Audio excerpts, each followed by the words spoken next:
मनसे अध्यक्ष राज ठाकरे यांचं पंतप्रधान नरेंद्र मोदींना पत्र, चुका तुमच्या आणि भुर्दंड जनतेला का?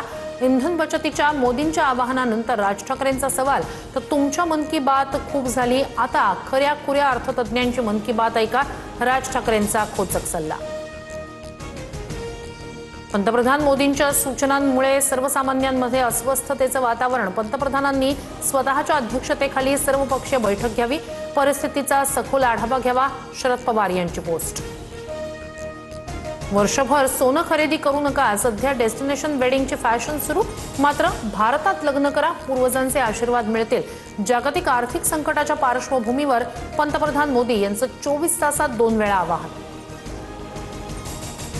पेट्रोल, डिझेल, गॅस जपून वापरा, मेट्रो, बस सेवा यांच्यासारख्या पर्यायांचा वापर करा। जगभरात तेल संकट निर्माण झाल्यानंतर पंतप्रधान मोदींचं मोठं आवाहन। पंतप्रधान नरेंद्र मोदी 15 मे पासून 5 देशांच्या दौऱ्यावर, 15 ते 20 मे दरम्यान युएई, नेदरलँड, स्वीडन, नॉर्वे आणि इटलीचा दौरा करणार। विविध देशांच्या नेत्यांसोबत द्विपक्षीय आणि बहुपक्षीय चर्चा करणार। राष्ट्रवादीच्या राष्ट्रीय पदाधिकाऱ्यांच्या यादीतून प्रफुल्ल पटेल यांचं नाव वगळलं। सुनेत्रा पवार यांनी 29 तारखेला केंद्रीय निवडणूक आयोगाला दिलं होतं पत्र। पार्थ पवारांवर जनरल सेक्रेटरी तर जय पवारांवर नॅशनल सेक्रेटरीची जबाबदारी।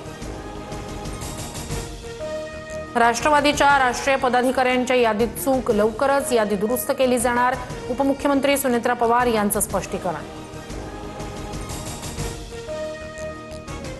मुंबईत 15 मे पासून 10% पाणी कपात, जलाशयांमधील पाणीसाठा 23.52% गेल्यानं निर्णय। भातसा आणि अप्पर वैतरणातून अतिरिक्त पाणीसाठा उपलब्ध होणार, पाणी जपून वापरण्याचं आवाहन। नसरापूर अत्याचार प्रकरणातील प्रत्यक्षदर्शी साक्षीदार सापडला, आरोपी चिमुकलीला गोठ्यात घेऊन जाताना पाहिल्याचे पुरावे हाती, पोलिसांनी 18 ते 20 गावकऱ्यांचे जबाब नोंदवले।